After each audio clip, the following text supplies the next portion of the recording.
Meus amados, vamos abrir hoje as nossas Bíblias no livro de Marcos, capítulo 15, versículo 1. Marcos 15, 1. Pai que está nos céus, a sua palavra é vida para nosso corpo, para nossa alma e para nossa vida espiritual. Faz-nos transbordar, Senhor, e apresentamos o nosso odre nesta noite, esvaziado de nós mesmos, para que assim não se mistura o cálice da religiosidade com aquilo que provém de Ti, mas decidimos aprender de Ti, Senhor, que é manso, que é humilde. Ensine essa congregação, Pai. Amém e amém. Glória a Deus. Marcos 15, 1. Vamos lá, diz a palavra do Senhor. De manhã bem cedo, os chefes dos sacerdotes com os líderes religiosos, os mestres da lei e todo o sinédrio,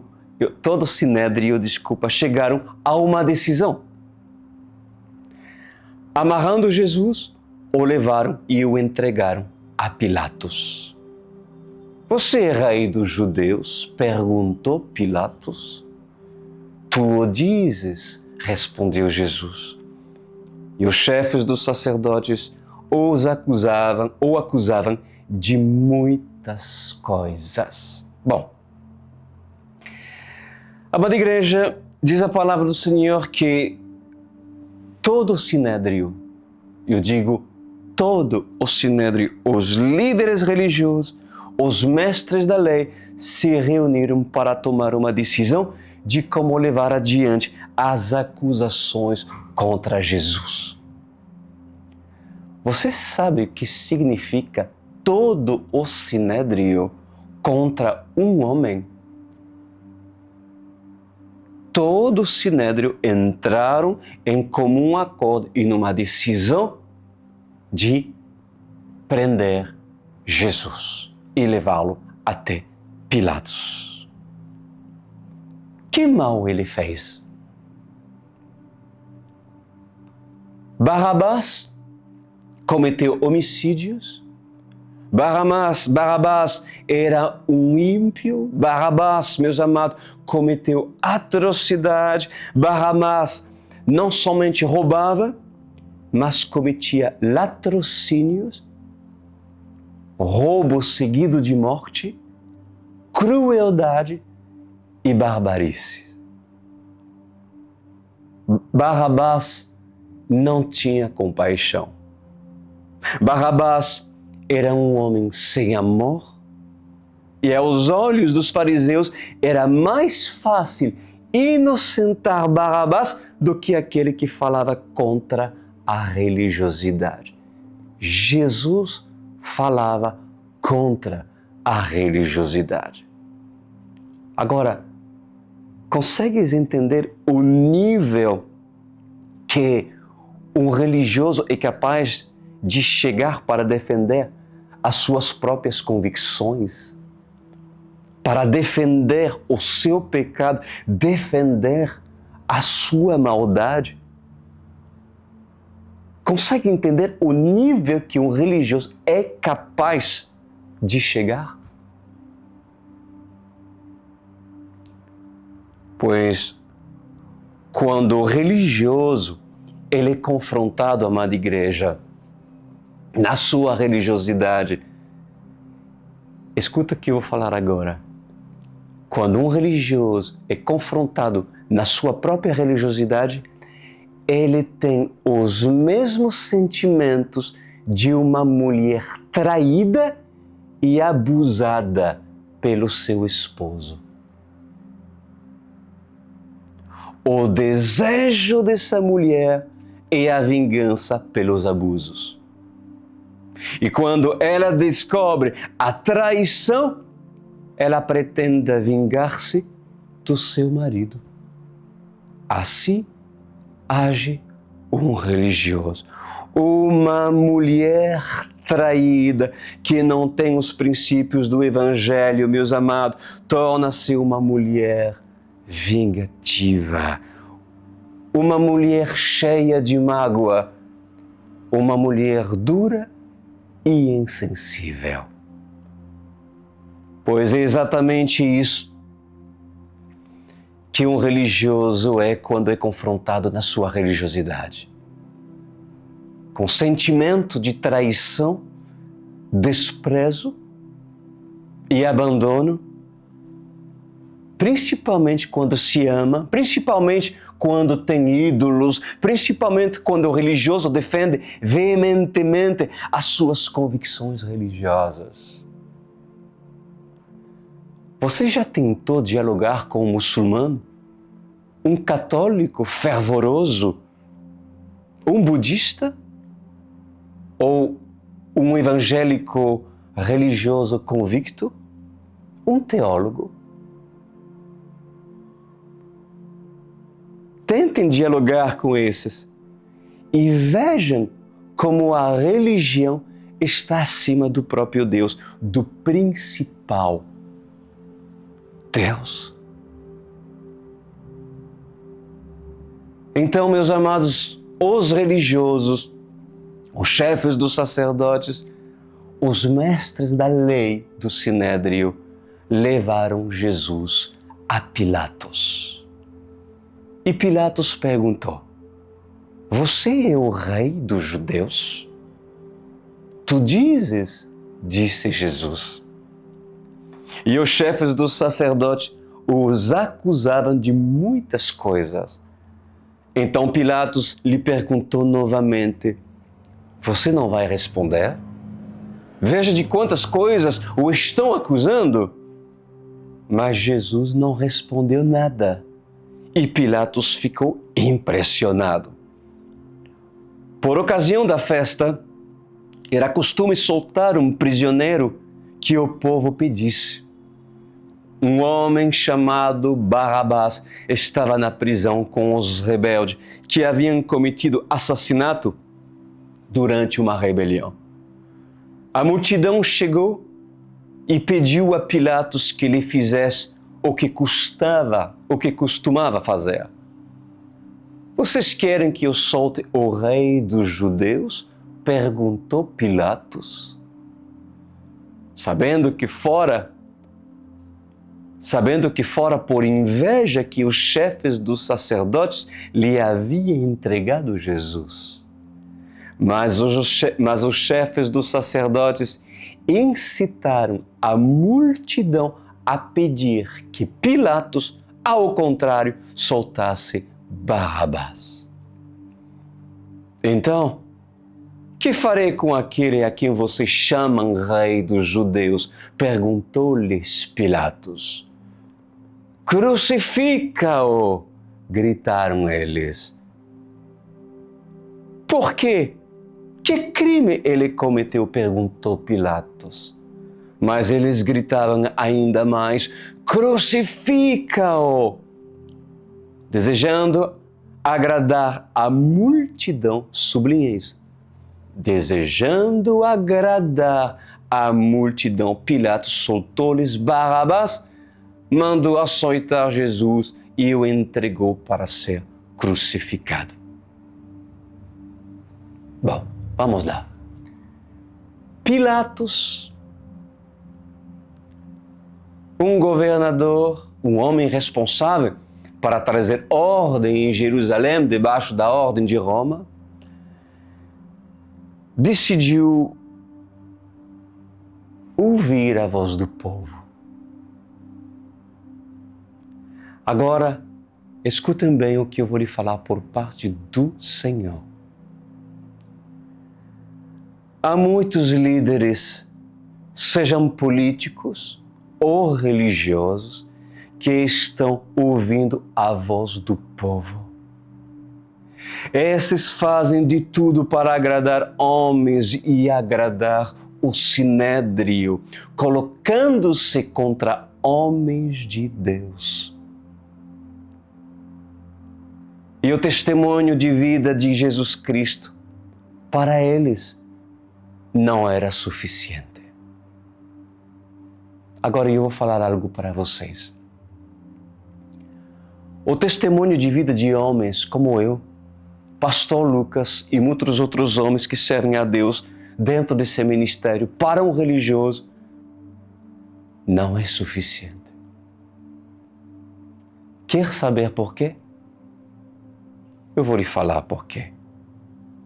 Porque se é uma coisa que anula o testemunho de vida de um homem de Deus, é quando um homem de Deus não está de acordo com a religiosidade e contra o sinédrio. Jesus pregava o verdadeiro evangelho. Jesus ensinava o verdadeiro evangelho. Mas todos os ensinamentos eram contra a religiosidade e o farisianismo. E isso incomodava o sistema religioso daquela época, meus amados. Todo o ensino retratava o amor e não o egoísmo da religião. Todo o ensino de Jesus retratava o servir e não ser servido, como os mestres da lei faziam. Todos os ensinos de Jesus tratavam de ajudar o pobre, ajudar a casa do órfão e da viúva e não arrancar o que eles tinham para sobreviver, não tirar a lã das ovelhas e deixá-las no frio, ao relento, nas madrugadas geladas em Jerusalém. Todos os ensinamentos de Jesus contrariavam os fariseus que amavam o dízimo da hortelã e do cominho. Pois em verdade vos digo, diz o Senhor, a Bíblia confronta os religiosos. Eles não usam a Bíblia como fonte de referência, mas sim a religião. Eles usam as doutrinas que foram criadas por homens. Eles usam os conceitos da teologia e dão vida a ensinamentos contrários à palavra de Deus. Os ensinamentos deles trazem benefícios para eles mesmos. Os ensinamentos deles são contrários à renúncia, ao perdão, à misericórdia. Os ensinamentos deles trazem benefícios para que seus cofres possam ser cheios. Pois assim continua dizendo o Senhor nessa noite: ladrões estão assaltando a igreja.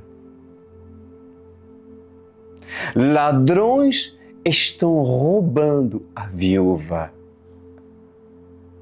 Quando entra um aleijado, eles batem na carteira do aleijado e tiram todo o denário ao ponto de deixar o aleijado sem nada, apenas com sua maca à espera de alguém para carregá-lo.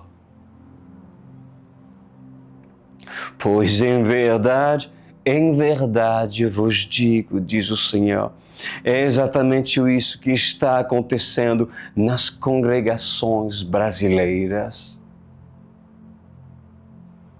Há muitas igrejas sérias ainda. Quantas não se corromperam para esse sistema? Não ouviram falar a respeito dos 7.000 que não se corromperam diante do sistema de Baal?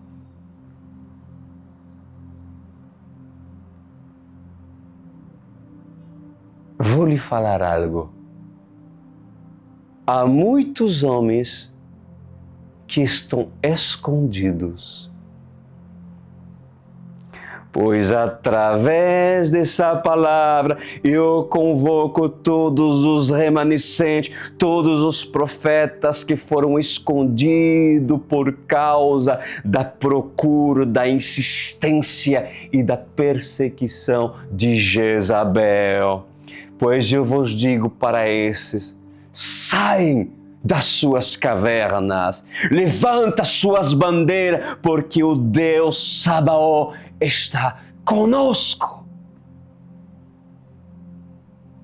É chegado a hora de nós preparar para a batalha de Megido. Quem estará comigo? Quem virá comigo? Pois a minha parte é chamar aqueles para que estejam preparados a batalhar na grande batalha. E para começar a batalha é necessário confrontar o falso, o sistema de Caifás. Versículo 15, continuamos. Desejando agradar a multidão, Pilatos soltou-lhes Barrabás. Mandou açoitar Jesus e o entregou para ser crucificado. Os soldados levaram Jesus para dentro do palácio, isto é, ao pretório, e reuniram toda a tropa. Vestiram-o com um manto de púrpura, depois fizeram uma coroa de espinhos e a colocaram nele. E começaram a saudá-lo: salva, Rei dos Judeus. Meu Deus. Pois assim diz o Senhor: aqueles que zombaram fizeram o certo, reverenciar e saudar o Rei dos Judeus. Mesmo fazendo errado, fizeram o certo. Mas os judeus não fizeram o que os soldados fizeram. Antes tivessem reverenciados na zombaria, talvez seriam perdoados, diz o Senhor. Porque eu, o Senhor, poderia dizer: Pai, eles não sabem o que eles fazem. Bem diferente do religioso, porque o religioso faz um julgamento consciente, comete maldade conscientemente. O religioso, ele propaga sua ira, propaga o seu veneno, propaga sua religião, a defende com unhas e dentes e não abre mão das suas convicções. Pois entenda isso, amada igreja. É necessário que sejamos perseguidos pelo sistema do anticristo.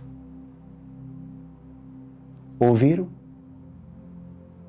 Ouviram aquilo que o Espírito Santo está a nos falar nessa noite?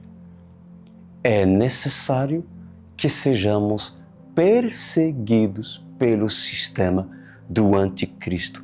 E no sistema do anticristo está a religião, os religiosos. Versículo 19.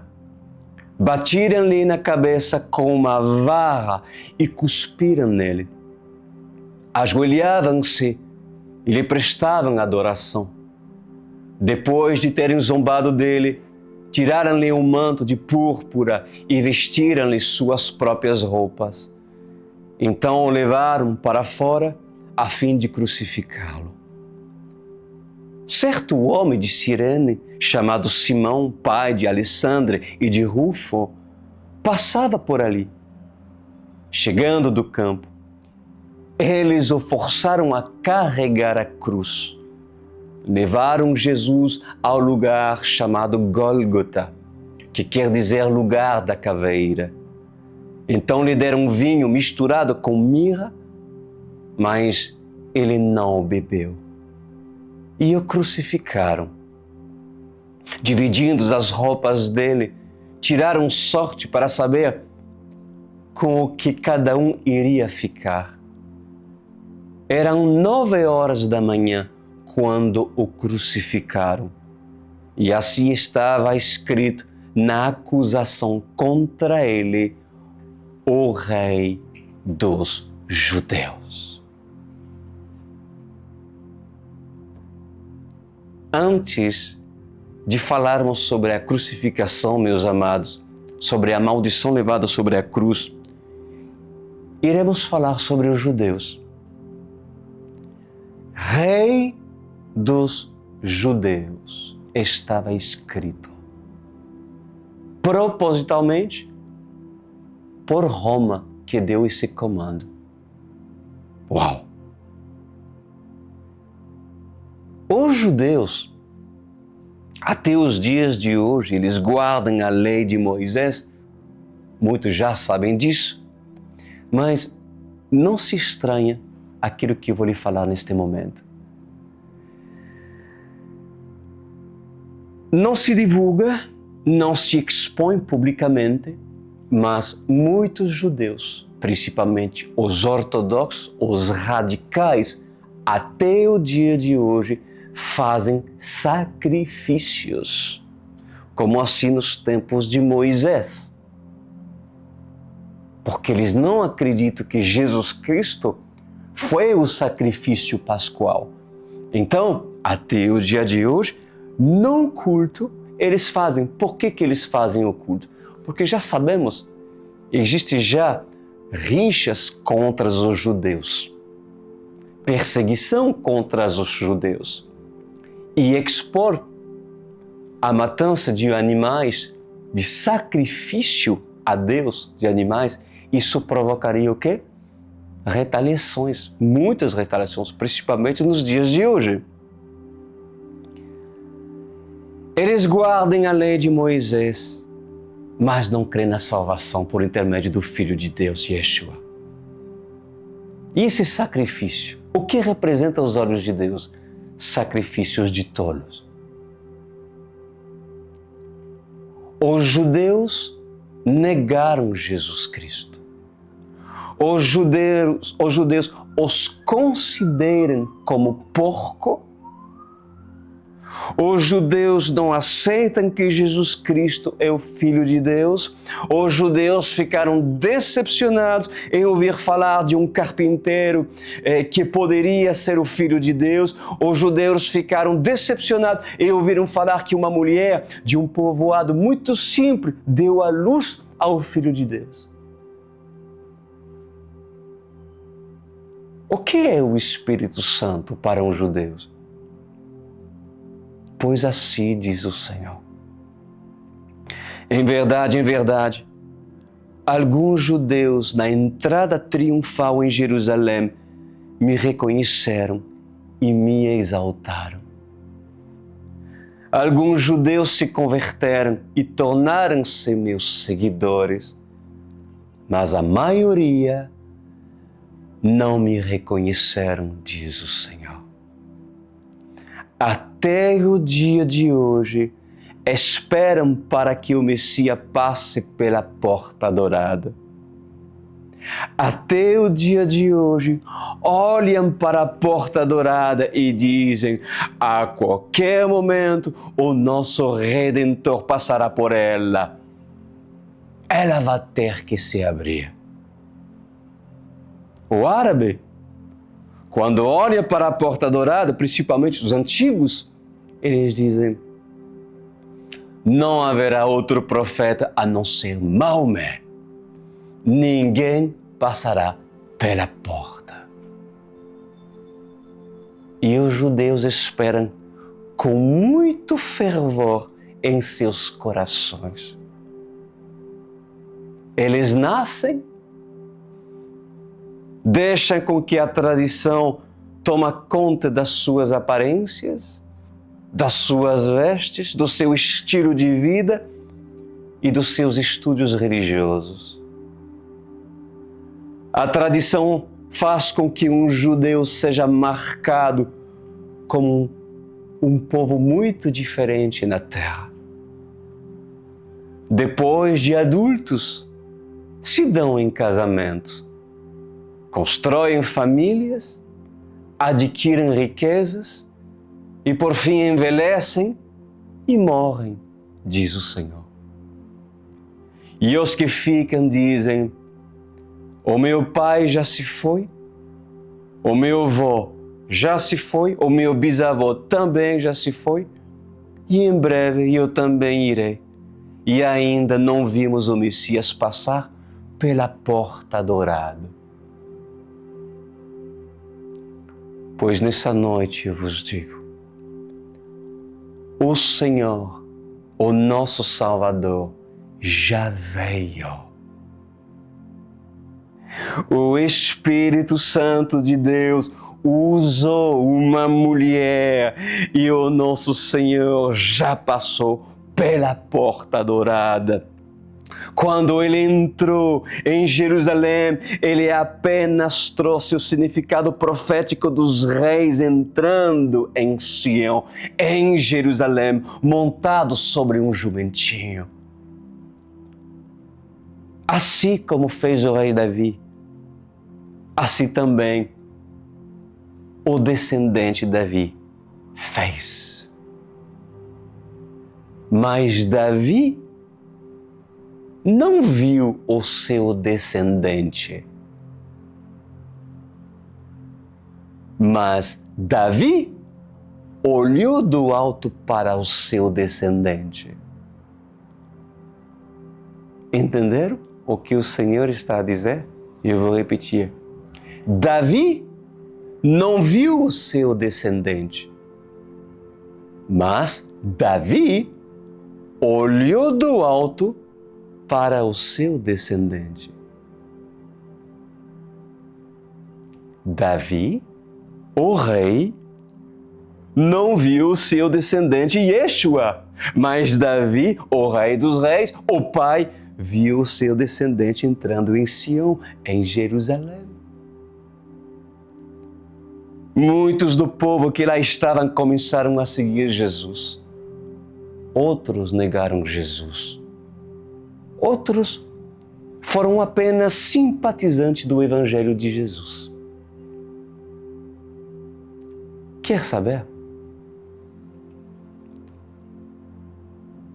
O religioso, ele não aceita os movimentos. O religioso, ele não aceita a propagação do nome do Senhor. O religioso, ele usa o nome do Senhor para seu próprio benefício. Marcha para Jesus. Já ouviu falar? Comércio, política, dinheiro e corrupção. Tudo que envolve dinheiro também envolve a ambição de homens ambiciosos em busca pelo poder. É de graça. Fazemos-o em prol do Evangelho.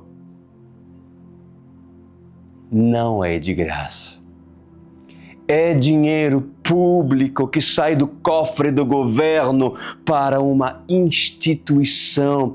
É uma festa cultural bancada pelo Senado ou por um parlamento público que liberam milhões e milhões. E para onde vai esse dinheiro? Qual é a finalidade de tudo aquilo? A finalidade é comprar as melhores cadeiras para o sinédrio de Caifás. A finalidade é banhar as estátuas dentro do templo de Caifás com ouro e com prata. Assim diz o Senhor. Quem mais? A finalidade é comprar um tapete com bordas banhadas a ouro para colocar no altar de Caifás. A finalidade é trazer as melhores comidas e iguarias na mesa do jantar de Caifás, servidas com o melhor vinho. A finalidade é proporcionar a Caifás um passeio para o Egito em caravanas confortáveis, as suas carruagens não são levadas por camelos ou por jumentos, mas sim por escravos que servem Caifás e abanam Caifás. A finalidade é fazer com que Caifás brinde a conquista com o rei do Egito, estabelecer uma aliança com o rei do Egito e, voltando para Sião, Caifás diz: estamos a marchar em prol de Sião. A finalidade de tudo aquilo é fortalecer o sistema e a propagação do nome da casa de Caifás. A finalidade é fortalecer os meios de comunicação de Caifás.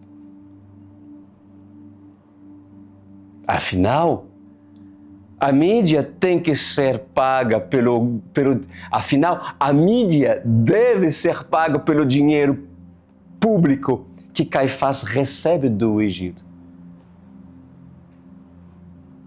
Pois é exatamente assim que as igrejas que promovem a marcha para Jesus procedem, diz o Senhor, principalmente a renascer em Cristo. Há de se estranhar, pois o falso é denunciado. E não me calarei em denunciar um sistema corrompido. Pois nessa noite, eu me levanto como profeta dessa geração para apresentar denúncia e apontar todos os que são falsos, não pelo meu próprio discernimento, mas pelo discernimento do Senhor. Mas alguns poderiam falar neste momento, mas espera aí, eu já vi o Cris Duran na Marcha para Jesus em São Paulo há bastante tempo atrás. Então, não será ele um hipócrita porque ele participou? Vou lhe falar uma coisa, enquanto o herdeiro é menino, em nada difere de um escravo. Naquela época, eu não conhecia os bastidores. Eu era muito ingênuo. Eu era assim como um Samuel, em meio a Ofni e Finéias que se prostituem. Mas Samuel, ele tinha boa motivação e não sabia aquilo que estava acontecendo nos bastidores. Mas depois Samuel cresceu. Eu não vou aceitar, eu não vou permitir, por amor a nobres que estão ainda sendo induzidos ao engano e que estão ainda dentro do sistema. E você? A quem vocês querem seguir? Me responda. Escolhem, fiéis, a vida ou a morte? Decidem. Se querem seguir Caifás, vão com Caifás. Porque a caravana de Caifás tem espaço para todos.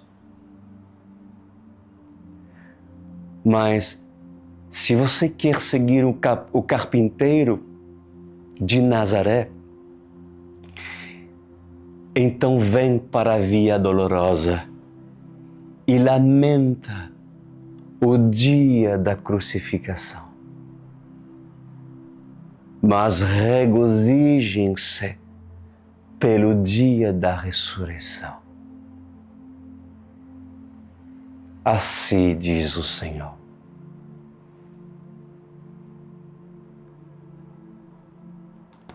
Terias tu coragem de fazer o que um dia eu fiz?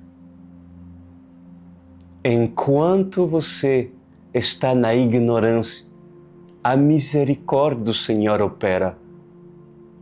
E é claro que pode até mesmo salvar a muitas vítimas que estão dentro desse sistema.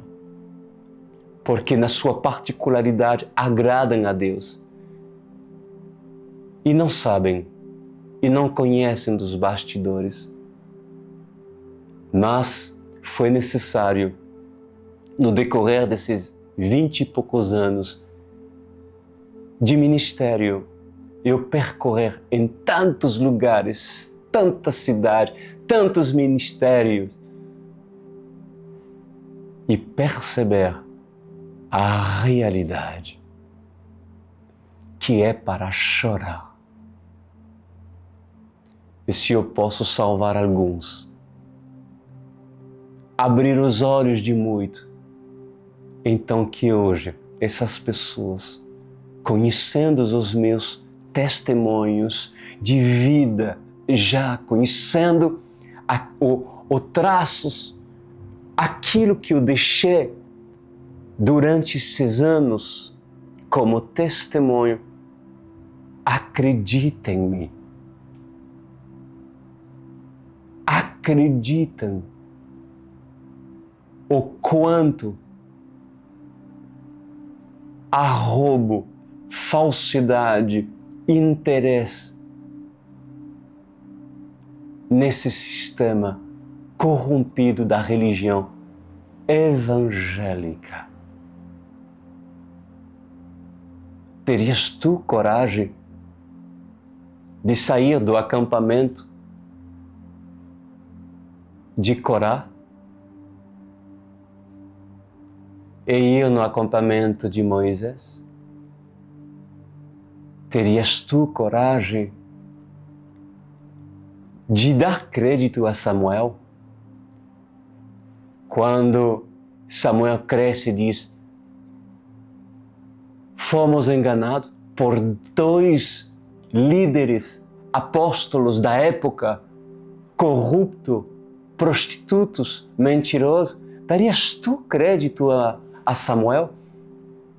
Ou falarias: para de falar mal da casa de Eli, para, eu quero uma igreja que não fala mal de ninguém. Eu te chamaria de tolerante a Jezabel. Eu te chamaria de covarde. Porque quem ama, defende. Quem ama, defende os assuntos do Pai. Qual é a embaixada que não defende o reino no qual ele pertence?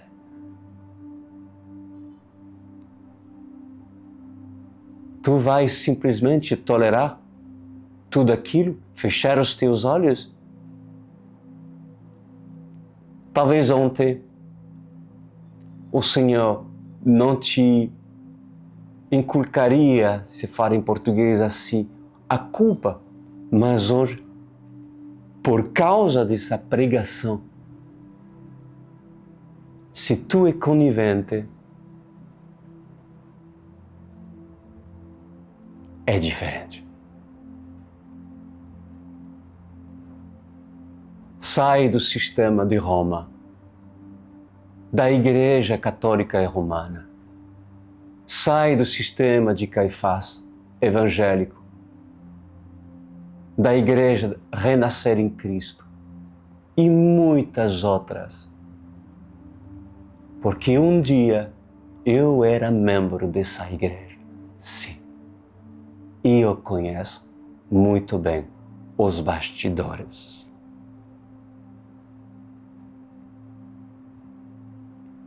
Ah, Pastor Cris é um lobo ferido. E por ser ferido e magoado, ele fala mal de todas as igrejas. Não, eu não estou nada ferido. A única coisa é que Davi, para exercer o seu ministério, foi necessário sair do sistema de Saul para vir e surgir uma nova geração de homens que querem representar o reino de Davi. É errado denunciar o falso? É errado. Precisa-se muitas provas para ver os inúmeros escândalos que já viram à tona,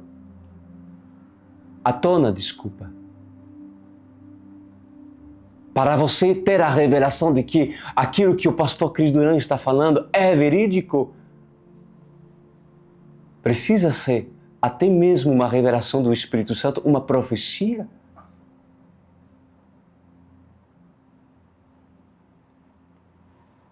Cabe a você agora escolher o que vocês querem. Pai, eu lhe agradeço por essa palavra que temos recebido nessa noite. Obrigado, Senhor, por dar oportunidade às ovelhinhas, aqueles que são sinceras, aqueles que são verdadeiras, aqueles que são ingênuas, mas por amor a elas, o Senhor lhes deu a oportunidade de conhecer a verdade e assim se abrir os olhos para que eles possam ver. Que elas possam se juntar a nós, Senhor, e que possamos cuidar dessas vidas que o Senhor trouxe até nós. Em nome de Jesus. Amém e amém. Meus amados, as portas da UCI se abrem para você. Será um grande prazer, uma grande alegria poder cuidar da sua vida e discipular vocês por intermédio de líderes que foram levantados já há vários anos, preparados para lhe ajudar. Esses ministérios cujos foram citados, não se preocupe pela individualidade da sua santidade, mas sim empregar dinheiro e dinheiro, dinheiro e dinheiro para assaltar a viúva e o órfão. Agora é contigo. Faça tu parte da UCI. A mão do Senhor se estenda até você. Aceita. Vocês podem entrar no meu site, que está aqui escrito no crisduran.com.br. Vocês estão vendo? Pode fazê-lo agora. E ali você aperta a janela que diz Online World Church. Online, a lembrar? Aperta. E é um cadastro que irá te esperar. Preencha o teu cadastro e iremos o receber. Amém, queridos? Eu louvo a Deus por essa palavra. Terminamos para hoje. Que o Senhor possa lhe conceder misericórdia, graça, até sábado que vem, porque haverá mais pão, haverá mais aviso, haverá mais exortação se necessário. Não sei se vou chegar com bandeira ou se vou chegar com espada, mas afinal quem manda é o Senhor. Eu sou apenas o mensageiro. Um forte abraço e até sábado que vem às 21h.